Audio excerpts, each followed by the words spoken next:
بالله من الشيطان الرجيم بسم الله الرحمن الرحيم وإذ وعدنا موسى 40 ليلة ثم اتخذتم العجل من بعده وأنتم ظالمون۔ جب سارے بنی اسرائیل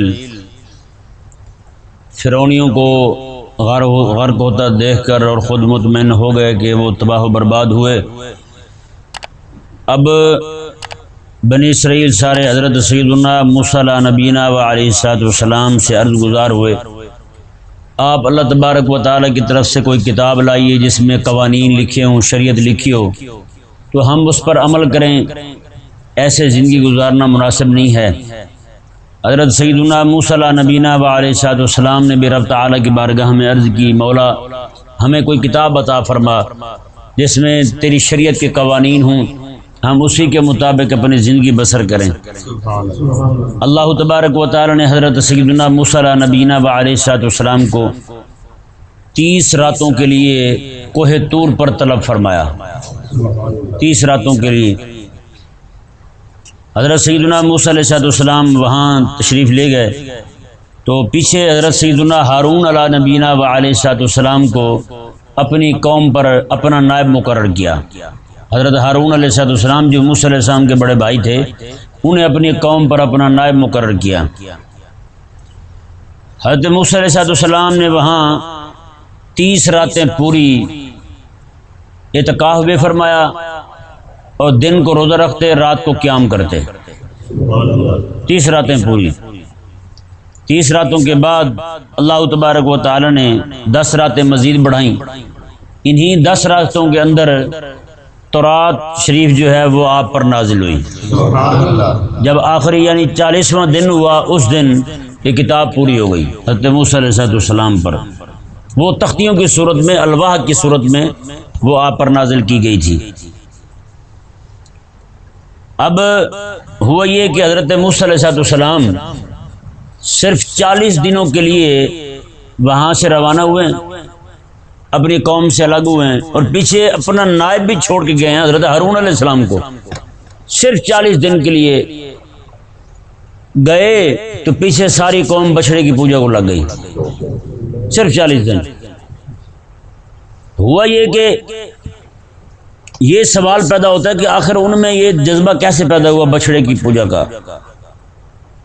تو یہ ذہن میں رہے، جس طرح ہندو یہ گائے کی عبادت کرتے ہیں نا، اسی طرح فرعونی جو تھے قبطی، وہ 3 چیزوں کی عبادت کیا کرتے تھے۔ گائے کی بھی وہ دودھ دیتی ہے، اور بیل کی اسی کی وجہ سے دودھ اترتا ہے، اور بلی کی بھی عبادت کرتے تھے۔ بلی کو بھی وہ جیسے یہ گائے کو دیکھ کے ہاتھ باندھ کے سر جھکا لیتے ہیں اور بیل کو ڈانگ مارتے ہیں، وہ والا حال نہیں تھا ان کا۔ گائے جو ہے وہ میں اور بیل جو ہے وہ ظالم ہے یا نہیں؟ ہاں، تو وہ بلی کی بھی عبادت کرتے ہیں۔ کیا وجہ جی؟ بلی جتنے مرضی اونچی عمارت سے نیچے گر جائے، اسے کچھ ہوتا نہیں کہ نہیں جی؟ آج کل تو ہوائی جہاز اڑتا جا رہا ہو، لوگ جو ہے وہ پیراشوٹ پہن کے نیچے آ جاتے ہیں، کسی کو کچھ نہیں ہوتا۔ ان کو تو زیادہ بھگوان ماننے چاہیے پھر نامرادوں کو، عجیب احمق اور پاگل ہیں۔ تو یہ 3 چیزوں کی عبادت کرتے تھے۔ تو بنی اسرائیل جو ہیں وہ ان میں رہ رہا کے نا، ان کو دیکھ دیکھ کے، تو ظاہری بات ہے یہ غلام تھے، وہ وہاں پہ آقا بنے ہوئے تھے قبطی، فرعون کی قوم جو تھی۔ تو یہ غلام قوم جو ہوتی ہے نا، ان میں جو وہاں پہ غالب قوم ہوتی ہے، ان کی عادات آئی جاتی ہے، جیسے ہمارے ہاں آئی ہوئی ہے۔ ہماری قوم جو ہے وہ فرنگیوں کے اطوار کو، ان کے طور طریقے کو اپنایا ہوا ہے اور اسی میں فخر کرتی ہے۔ حضرت سیدنا موسیٰ علیہ السلام کی قوم جو ہے، ان میں ایک بندہ تھا، اس کا نام تھا سامری۔ کیا نام تھا؟ سامری۔ یہ جادوگر تھا ذلیل، اور یہ بھی بہت بڑا مولوی تھا، عالم تھا اس وقت کا، حضرت موسیٰ علیہ السلام کا بڑا قریبی شاگرد تھا۔ اس ذلیل نے یہ کیا کہ کہا، اس نے بچڑا بنایا، اس سونے کا بچڑا بنا کر کے، اور اس نے صرف بان کی، اللہ تعالیٰ نے خود قرآن میں جسد اللہ خوار، اس نے صرف بان کی بچڑے نے، بچڑا جیسے بولتا ہے، تو فرمایا کہ ساری قوم جو ہے علاوہ چند ایک کے، حضرت موسیٰ علیہ السلام کی قوم کے 3 حصے ہو گئے. ایک حصہ جو ہے وہ شرک میں مبتلا ہو گیا، بچڑے کو خدا ماننے لگا، اور ایک حصہ جو ہے وہ یہ کہنے لگا، وہ منع کرنے لگا انسان بنو، یہ نہ کرو، یہ شرک ہے. تمہیں نہیں پتا اسی وجہ سے تم موسیٰ علیہ السلام فرعون سے لڑتے رہے، اتنا عرصہ موسیٰ علیہ السلام وہاں جد و جہد کی ہے، تمہیں وہاں سے آزاد کروایا، تم پھر اسی کام میں پڑ رہے ہو. یہ دوسرا گروہ تھا.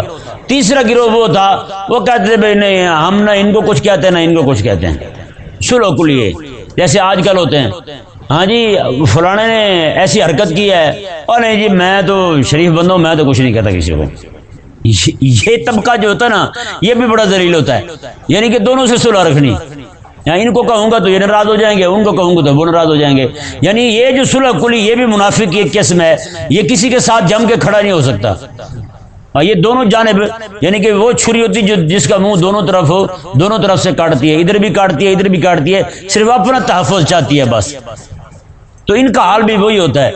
حضرت سیدنا موسیٰ علیہ نبینا علیہ الصلوۃ والسلام اب جب وہاں سے واپس آئے نا جی کتاب شریف لے کر، یہاں رک کے میں عرض کرتا ہوں مزے کی بات دیکھیے، اللہ تبارک و تعالیٰ ویسے بھی تو کتاب دے سکتا تھا آپ کو. حضرت موسیٰ علیہ السلام کو اللہ تبارک و تعالیٰ نے آپ کو تنہا بلایا، گوشہ نشینی اختیار کرنے کا حکم دیا، اور ساتھ روزہ رکھنے کا بھی حکم دیا، دن کو رات کو قیام کرنے کا بھی حکم دیا. جی رب تبارک و تعالیٰ کا پاک پیغمبر ہو تو انہیں اللہ تبارک و تعالیٰ تنہائی اختیار کرنے کا حکم دے رہا ہے. میں تنہائی اختیار کرو تو کتاب دوں گا. جی آج ہم جو ہے ہم چاہتے ہیں کہ شور و غل میں رات دن جناب جہاں ہلڑ بازی ہو وہاں پڑے رہیں، پھر ہمیں قرآن کی معرفت بھی آ جائے، تو ایسا نہیں ہو سکتا. یہ ذہن میں رہے، رب تبارک و تعالیٰ کی وحی کو سمجھنے کے لیے، اس پر غور و فکر اور تأمل کرنے کے لیے تنہائی ضروری ہے. جب تک تنہائی نہیں ہوگی تو کچھ بھی پلے پڑنے والا نہیں ہے. کہ نہیں سمجھ آیا مسئلہ؟ ہاں ہمارے اہل اللہ جو ہے نا، جتنے آپ بزرگ ہمارے گزرے ان کو آپ دیکھ لیں، ان کی زندگی کا مطالعہ کریں، وہ ایسے ہی تھے، وہ تنہائی اختیار کرنے والے تھے. حضرت سیدنا شیخ سعدی رحمہ بندے کا اچھا جتنے بھی تعلقات بندے کے زیادہ ہوں اتنا دکھ بھی زیادہ ہوتا ہے بندے کو، اتنا پریشان بھی آئے، فلانے نے یہ کر دیا، فلانے نے وہ کر دیا. حضرت شیخ سعدی رحمہ اللہ فرماتے ہیں مجھے جتنی تکلیفیں پہنچی ہیں ساری اپنوں سے پہنچی ہیں، جو میرے اپنے تھے نا انہوں نے مجھے تکلیفیں دی ہیں. اور ظاہری بات ہے بیگانہ بندہ جاتا ہے وہ کیسے لڑے گا آپ سے؟ وہی لڑے گا نا جو آپ کو جاننے والا ہے، وہی تکلیف دے گا جو آپ کو جانتا ہے. جی آپ کے احوال سے، آپ کے اعتبار سے اسے معرفت ہے. وہ کسی بات پہ چوٹ کرے گا تو جاننے والا ہی چوٹ کرے گا نا، اور کسی اور کو کیا پتا کہ آپ نے کیا کھایا ہے، صبح کو رات کو کیا کھایا تھا آپ نے کچھ بھی کیا ہوگا تو آپ کو تکلیف تو وہی دے گا نا جس نے جو جانتا ہوگا. ہے یا نہیں ایسا؟ وہ کسی بھی بات سے آپ کو طنز کرے، جو آپ کی ماضی کو جانتا ہے وہی باپ کے بارے میں بات کرے گا، ورنہ دوسرا کوئی بندہ بات نہیں کر سکتا آپ کے بارے میں. تو اس لیے صوفیاء کے بھی یہاں 2 گروہ ہیں. وہ کچھ کہتے ہیں کہ تعلقات بندے کو زیادہ بڑھانے چاہیے تاکہ نیک لوگ جو ہیں اس کے دوست زیادہ ہوں، اس کے بخشش کے ذرائع زیادہ پیدا ہوں. اور کچھ جو ہیں وہ کہتے ہیں کہ بندہ ان سے جان چھڑائے، اکیلا بیٹھے، تنہائی اختیار کرے، تاکہ جو ہے نا نہ ان میں زیادہ گھلے ملے گا نہ تکلیف ہوگی. تو ان دونوں باتوں کی ویسے مال ایک ہی ہے، وہ یہ ہے کہ بندہ عام جو لوگ ہیں نا ان کے ساتھ تعلق نہ رکھے، صرف تعلق رکھے تو صرف ان کے ساتھ جو اہل اللہ ہیں بس.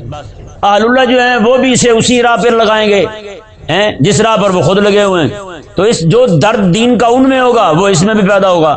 تو اس لیے یہ بات جو ہے نا دونوں کو اگر غور کیجئے تو بات ایک ہی ہے. وہ جو منع کر رہے ہیں نا دوستی لگانے سے، وہ فضول لوگوں سے دوستی لگانے سے منع کر رہے ہیں. جو کہہ رہے ہیں کہ دوستی لگاؤ وہ اہل اللہ سے دوستی لگانے کو منع کر رہے ہیں. تو اس سے ثابت یہ ہے کہ ہر بندے کو چاہیے کہ وہ دوست وہی بنائے جو دیندار ہو بس. اور آقا علیہ السلام کا فرمان شریف تو اتنے تک ہے، آقا علیہ السلام نے فرمایا کہ لا یاکل طعامک الا تقی، میں تیرا کھانا جو ہے نا وہ سوائے تقی کے کوئی نہ کھائے. تقی کا معنی پرہیزگار ہے. تقی کا معنی کیا ہے؟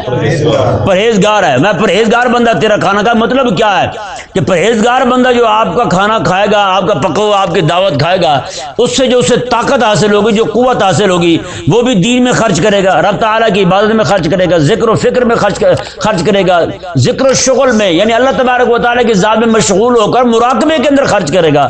تو فرمایا اس سے جو طاقت حاصل ہوگی، جو عبادت کرے گا، اور آپ کو یہ ثواب اس سے یہ کہے بغیر کہ میرے لیے دعا کرنا، ویسے پہنچتا رہے گا. آپ کتنی بڑی بات ہے.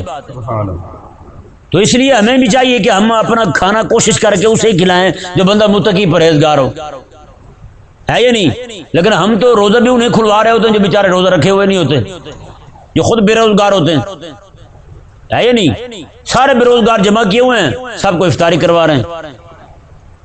اللہ تبارک و تعالی ہمیں سمجھنے کی توفیق عطا فرمائے.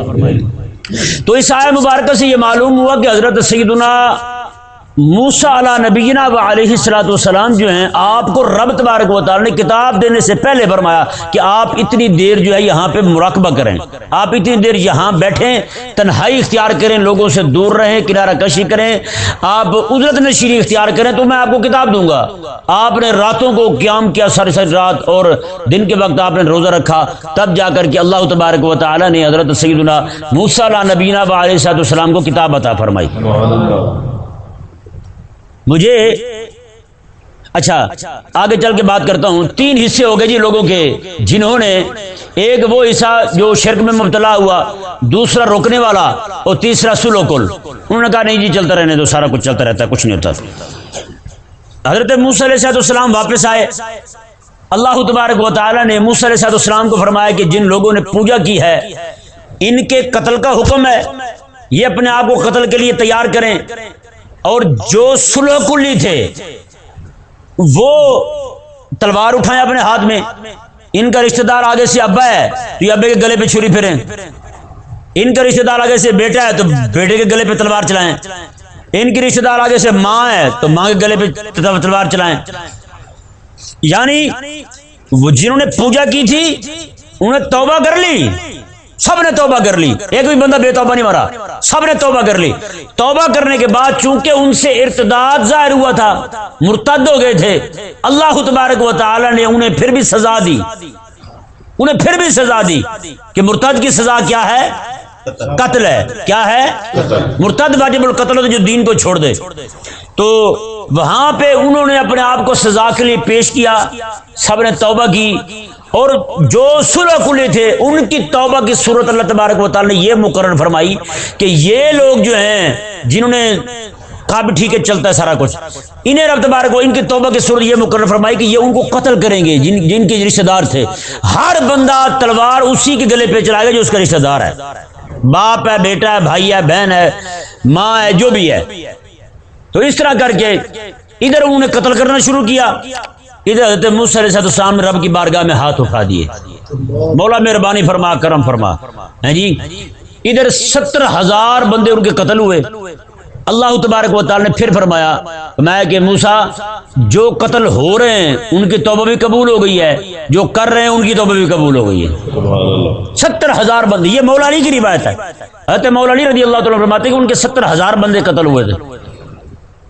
اس سے ایک تو مسئلہ یہ ثابت ہوا کہ مرتد کی سزا واجب القتل ہے، اور یہ سزا ہمارے ہاں بھی ہے. اور یہاں پہ ایک اعتراض ہوتا ہے کہ مرتد تو اور بھی ہوئے تھے تو 70,000 قتل کیے گئے، باقی چھوڑ کیوں دیے گئے؟ کیونکہ 6 لاکھ لوگ، 6 لاکھ سے زائد لوگ تھے، ان میں سے کچھ ہزار بچے تھے لوگ جنہوں نے پوجا نہیں کی تھی، باقی سارے ان میں شامل ہو گئے تھے، یہ سلوک کو ہو گئے تھے یا پھر پوجا کرنے لگ گئے تھے. چند ہزار بچے تھے جو منع کرنے والے تھے، 6 لاکھ لوگ، 6 لاکھ سے زائد لوگوں میں سے. تو یہاں پہ یہ اعتراض ہوتا ہے کہ 70,000 بندے مارے گئے، باقی سارے ایسے چھوڑ دیے گئے.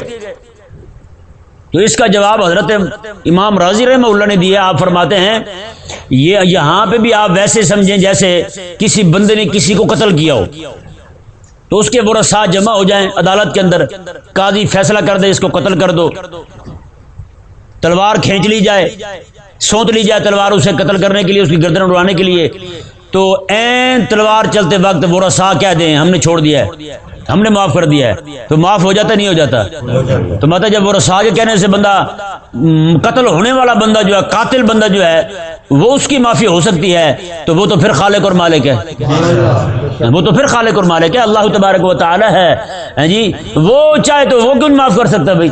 تو اللہ تبارک و تعالی نے پھر ان کو معافی عطا فرمائی، باقیوں کو معافی اس صورت میں عطا فرمائی. اس وجہ سے اس کا سبب یہ تھا کہ وہ بھی اپنے آپ کو قتل کے لیے پیش کر چکے تھے. اگر پیش نہ کرتے تو پھر ان کے ساتھ جہاد کا حکم ہوتا، انہیں بھی قتل کر دیا جاتا. لیکن انہوں نے بھی اپنے آپ کو پیش کر دیا کہ اللہ تبارک و تعالیٰ کی بارگاہ میں کہ مولا ہم اپنے آپ کو قتل کے لیے پیش کرتے ہیں، بس تو ہماری توبہ قبول فرما لے. اچھا جی، یہاں پہ یہ سارے گناہ گار تھے اور ایک سامری جو تھا وہ غدار تھا، اس کی معافی کی کوئی صورت بیان نہیں ہوئی ہے، اس کی معافی کی کوئی صورت بیان نہیں ہوئی۔ جنہوں نے اسلام کو چھوڑا فرمایا کہ یہ قتل ہونے کے لیے تیار ہو جائیں، وہ قتل ہونے کے لیے تیار ہو کے سر نیچے رکھ لیا انہوں نے۔ جنہوں نے اس وقت دونوں سے صلح رکھی، یعنی اہل ایمان سے بھی اور مرتدین سے بھی، ان کو رب تعالیٰ نے فرمایا کہ یہ قتل کریں، ان کو یہ سزا ہے۔ جب اپنے ہاتھ سے دیکھیں نا، قتل ہونا یہ کم تکلیف والی بات ہے، اپنے پیارے کو قتل کرنا یہ بڑی تکلیف والی بات ہے۔ وہ تو زیادہ تکلیف سے گزر رہے تھے جو قتل کر رہے تھے، اپنے ہاتھ سے قتل کر رہے تھے، لیکن اللہ تبارک و تعالیٰ کے حکم کے سامنے دونوں نے اپنی گردن کو جھکا دیا۔ رہا سامری جادوگر یہ ذلیل، اس کے بارے میں اللہ تبارک و تعالیٰ نے قرآن پاک میں ارشاد فرمایا، حضرت موسیٰ علیہ السلام نے فرمایا ان تقول لا مساس، تو یہاں سے دفع ہو جا، تو یہاں سے دفع ہو جا، تیری کوئی صورت نہیں ہے توبہ کی، تو یہاں سے نکل جا۔ بتائیں بھائی کتنی بڑی بات ہے، جو امت کو گمراہ کرتا ہے، امت کو راہ حق سے ہٹاتا ہے، جو بندہ بے دین کرتا ہے لوگوں کو، اس کا حال یہ ہوتا ہے، اس کا حشر یہ ہوتا ہے۔ حضرت موسیٰ علیہ السلام ان تقول لا مساس، آج کے بعد تو جنگلوں میں پھرے گا، لوگوں میں بھی نہیں رہ سکتا۔ وحشت ایسی ہوگی کہ کوئی بھی بندہ تجھے ہاتھ نہیں لگا سکے گا، جو بھی بندہ تجھے ہاتھ لگائے گا اسے بھی بخار ہو جائے گا، تجھے بھی بخار ہو جائے گا۔ وہ جنگلوں میں گھومتا رہتا تھا، اور جو بھی بندہ اس کے سامنے تو اسے پہلے کہتا لا مساس، میرے قریب نہ آنا، بس مجھے ہاتھ نہ لگانا، ورنہ تم بھی بیمار ہو جاؤ گے، میں بھی بیمار ہو جاؤں گا۔ جنگلوں میں گھومتا رہا، زندگی ساری ذلیل ہوتا رہا وہ بندہ۔ بتائیں کیا حشر ہوتا ہے اس بندے کا۔ یعنی حضرت موسیٰ علیہ السلام جان چکے تھے اللہ تبارک و تعالیٰ کی طرف سے کہ اس کے جناب مہر لگا دی گئی ہے، یہ بندہ بھی ایمان کے قریب نہیں آئے گا، تو اس لیے موسیٰ علیہ السلام نے بھی اپنی قوم سے اسے جدا کر دیا۔ یہ وحشت تھوڑی ہے یار، ابھی یہ بھی سزا کم نہیں ہے، یہ ذلیل ہوتا پھرتا ہے، جنگلوں میں پھرتا ہے، وحشت کی زندگی گزار رہا ہے، اسے مسلمانوں کے درمیان، مسلمان تو مسلمان، اسے کافروں کے درمیان بھی رہنے کی اجازت نہیں ہے۔ کافر چلو انسان تو ہوتے ہیں، اپنے آپ کو کہلاتے ہیں نا انسان، ایک انسان کو دوسرے انسان سے انسیت تو ہوتی ہے، لیکن اسے وہ بھی اسے نصیب نہ ہوئی، اتنی ذلت کی زندگی گزارتے ہوئے، وحشت کی زندگی گزارتے ہوئے جنگلوں کے اندر اسی طرح مر گیا۔ سمجھ آیا مسئلہ نہیں ہے؟ اچھا، ایک بندہ، بڑی حیرانی کی بات ہوتی ہے، ہمیں سمجھ نہیں آتی، ایک مولوی جو ہے نا وہ 40واں ثابت کرنے لگا اس بات سے کہ موسیٰ علیہ السلام جو ہیں وہ کوہ طور پر گئے تو 40 راتیں رہے تھے۔ کتنی راتیں رہے تھے؟ 40 راتیں رہے تھے، لہذا 40واں ثابت ہو گیا۔ میں نے کہا مر کے یہ کیوں نہیں کہتا کہ رب تبارک و تعالیٰ کے قرآن پڑھنے کے لیے 40 دن نکالو، اپنے بچوں کو بھیجو، یار نہیں پڑھ سکتے تو چلو 40 دن کسی عالم کے پاس بیٹھیں، ایسے تم نے 40واں قلخانی ہی کیوں نکالی؟ میں نے کہا یار پھر 40واں نکالتے تو آگے پھر 70,000 کا عدد بھی آ رہا ہے، وہ 40 سے بڑا ہوتا ہے۔ اللہ تعالیٰ نے موسیٰ علیہ السلام کو حکم دیا کہ 70,000 بندے قتل کرو، بندے قتل کرو تو 70,000 بندے قتل ہوئے، کتنی بڑی عدد ہے۔ میں نے کہا جتنے لوگ آئے نا پھر 70,000 کو پھیر دو چھری، کہ نہیں؟ میں نے کہا اس سے 40واں ثابت ہو گیا تو 70,000 سے 70,000 کا گلا کاٹنا کیوں نہیں ثابت ہوتا؟ چلو کافروں کو سے لڑ پڑو تم، اس سے جہاد تو ثابت ہوتا ہے، مرتدوں کے خلاف جنگ تو ثابت ہوتی ہے، وہی کر لو۔ صرف استدلال وہیں تک ہوتا ہے جہاں کھانے کی بات ہوتی ہے، بس اس سے آگے مجال ہے قدم اٹھا لیں گے۔ اللہ تبارک و تعالیٰ انہیں سمجھتا ہوں میں کھانے پینے کے دھندے سے باہر آ جائیں کہ نہیں، اور یہ آنے والے نہیں ہیں۔ ہاں ہم بات کرتے تو ہمارے گلے پڑ جاتے ہیں۔ جی آپ جو ہے نا وہ معمولات اہل سنت، میں نے کہا پتہ نہیں کون سی معمول ہے اور کون سی معمولات ہے اہل سنت کی ہیں، جس نے آج قوم کو اس ناج پہ پہنچا دیا ہے کہ رب کے فرائض سے دور ہو چکے ہیں اور صرف انہی باتوں میں پڑے ہوئے ہیں۔ دیکھیں جی رب تبارک و تعالیٰ نے ارشاد فرمایا، اب ان آیات مبارکہ کو دیکھیں، وَإِذْ وَعَدْنَا مُوسَىٰ 40 لَيْلَةً، میں جب ہم نے وعدہ کیا موسیٰ علیہ السلام کے ساتھ 40 راتوں کا، ثم اتخذتم العجل من بعده وانتم ظالمون، اور تم نے بچڑے کی پوجا کر دی من بعده موسیٰ علیہ السلام کے جانے کے بعد، وانتم ظالمون، اور تم بہت بڑے ظالم تھے۔ تم کیا تھے؟ انہوں نے شرک کیا۔ اس سے ثابت کیا ہوتا ہے؟ شرک کو رب نے ظلم فرمایا، ان الشرک لظلم عظیم، شرک جو ہے بہت بڑا ظلم ہے۔ ظلم کیا ہے؟ کسی کا حق دبانا، یہ کیا ہے؟ ظلم ہے۔ تو دنیا جہان میں سب سے بڑا حق تو رب تبارک و تعالیٰ کا ہے کہ اس کی عبادت کی جائے، یہ والا حق رب سے چھین کر کسی اور کو دینا بتوں کو دینا یا کسی بزرگ کو دینا یا کسی درخت کو دینا. نعوذ باللہ ایک جگہ تو میں نے دیکھا ہے ایک ٹریکٹر پر پھول چڑھا رکھے ہیں, وہ ٹریکٹر بابا کے نام سے اس کی پوجا ہو رہی ہے, ٹریکٹر کی پوجا ہو رہی ہے. کہیں جا کے درخت کو چوم چاٹ رہے ہیں, کبھی کسی جگہ کو چوم رہے ہیں, کبھی کسی جگہ کو چوم رہے ہیں. اتنے بھی بندہ توہم کا شکار ہوتا ہے یار. کلمہ پڑھنے والے لوگ کن کن باتوں میں پڑے ہوئے ہیں آپ کو میں بتا نہیں سکتا. نعوذ باللہ من ذالک ایک پیر ہے, وہاں اس پیر کی قبر پر, وہ پیر مشہور ہے, یہ بندے کی پیشاب والی نالی ہوتی نا اس نام سے مشہور ہے پیر, اور لکڑی کی وہاں پیشاب والی نالیاں ملتی ہیں. جن عورتوں کو حمل نہیں ہوتا وہ لکڑی والی, وہ بالکل پورا انداز بنا ہوا ہے اس کا. ہاں کمالیہ والی جانب ہے. جی جی اسی علاقے میں بابا مشہور ہے جناب. اس کی قبر پہ یہی لکڑی والے جناب یہ مردوں کی شرمگاہیں ملتی ہیں, اور عورتیں جا جا کے لے رہی ہیں وہاں پہ. اس سے بڑھ کر بےغیرتی کیا ہوگی یار. بڑے بے شرم لوگ ہیں, کمینے لوگ ہیں. اتنے بھی بندہ بےغیرت ہوتا ہے یار. میں حقیقت کہتا ہوں, جب بھی یہ لوگ جو ہے نا رب تعالیٰ کی بارگاہ سے ہٹے نا, رب تعالیٰ نے ذلیل بڑا کیا ہے. پھر بتائیں آج یہ کیا چیزیں اٹھا کے لگے پھرتے ہیں. وہ بھی بےغیرت نہیں ہے پرلے درجے کے جو اپنی ماؤں بہنوں بیٹیوں کو لے جاتے ہیں اور وہاں جا کے یہ لے رہے ہیں. اور جب بات کرو کہتے ہیں یہ تو بزرگوں کے خلاف ہیں, اور یہ بزرگ ہیں یہ گرگ ہیں, یہ تو بگیاڑ ہیں, بھیڑیے ہیں. انہوں نے تو پکڑ کے قوم کا بیڑا غرق کر دیا ہے. وہ سامری جادوگر نے بچڑے کے پیچھے لگا دیا. تم نے کس چیز کے پیچھے لگا دیا ہے؟ تم کس چیز کو حاجت رباد سمجھ بیٹھے ہو؟ کس چیز کو تم اپنا جناب داتا سمجھ بیٹھے ہو؟ اور لوگوں کا یہ اعتقاد بن گیا ہے جو بھی جا کے وہ لے گا وہاں سے اس کے یہاں بچہ پیدا ہو جائے گا. بھائی بتائیں, خدا خراب کرے, جسے خدا خراب کرے اسے کون سمجھا سکتا ہے؟ بتائیں بھائی. ایک بندہ پاگل کا بچہ, وہ ہمارے کسی رشتہ دار کو کہہ رہا تھا اسے میرے بارے میں, اسے سمجھاؤ یہ پیروں کے خلاف ہے. میں نے کہا پیر و داتا علی اجویری جیسا مجھے کتے نے کاٹا میں خلاف ہو جاؤں؟ میں نے کہا پیر و مولوی خادم حسین رضوی جیسا مجھے کتے نے کاٹا میں خلاف ہو جاؤں؟ پیر و خواجہ معین الدین چشتی میری جیسا جس نے شرک کے گڑھ میں بیٹھ کر شرک کی گندگی کو ختم کیا ہے, وہاں پہ توحید کا جھنڈا بلند کیا ہے. یار ہم تو ہمیں کیا, ہم نے اپنے کافر ہونا ہے, ہم نے بزرگوں کا مخالف ہو کر. اہل اللہ جو ہے اللہ تبارک و تعالیٰ کے جو اولیاء ہیں, ہم ان کے دشمن کیوں بنیں گے؟ ہم تو نشاندہی کرتے ہیں, امت کو بچانے کی کوشش کرتے ہیں. ان ذلیلوں کے پیچھے نہ جائیں آپ.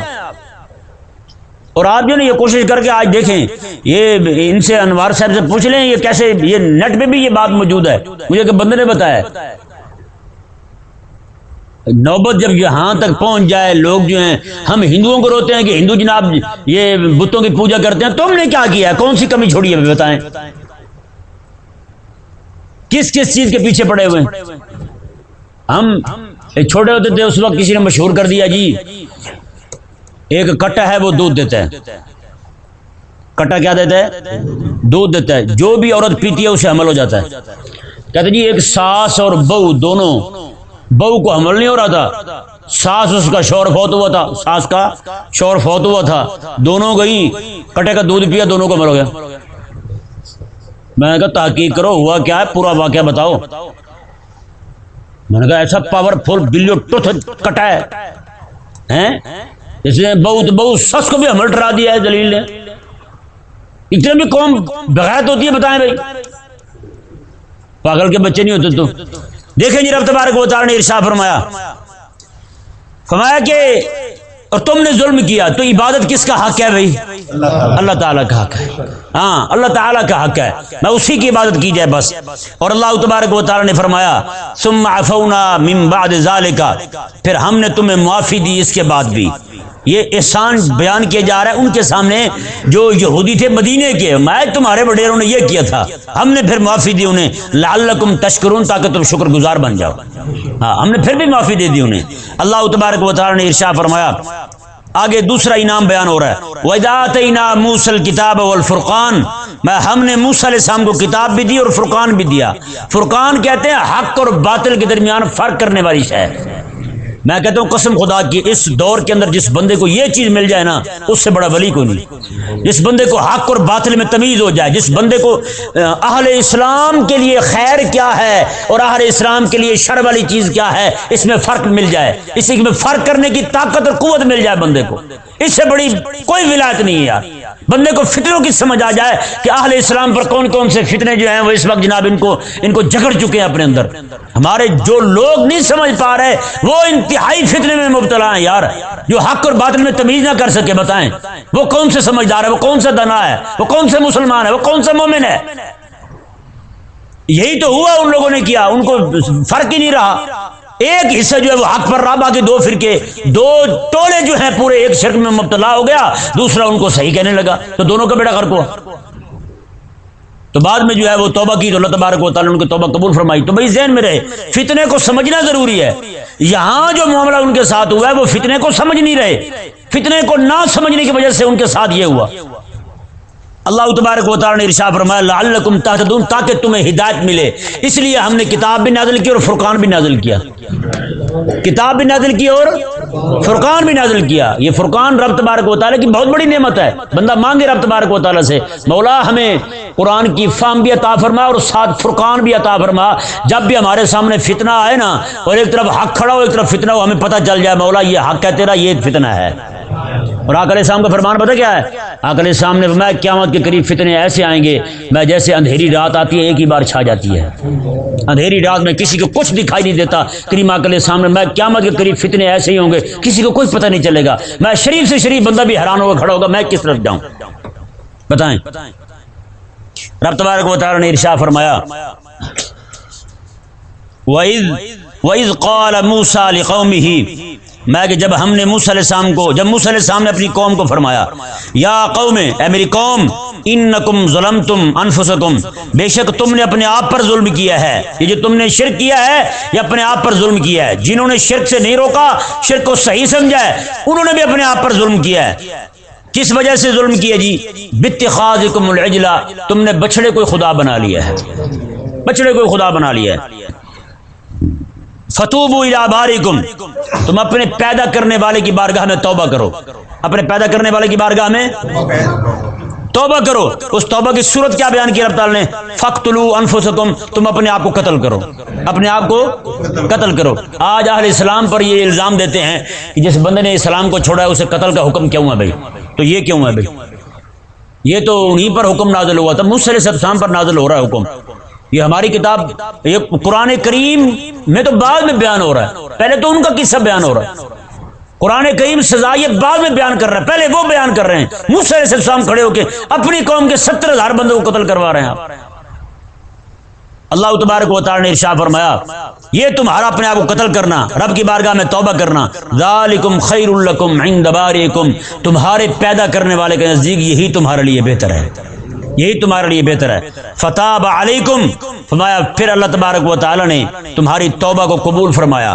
انہ هو التواب الرحیم، بے شک وہ بہت زیادہ توبہ قبول فرمانے والا بڑا مہربان ہے. اللہ تبارک و تعالی سمجھنے کی توفیق عطا فرمائے.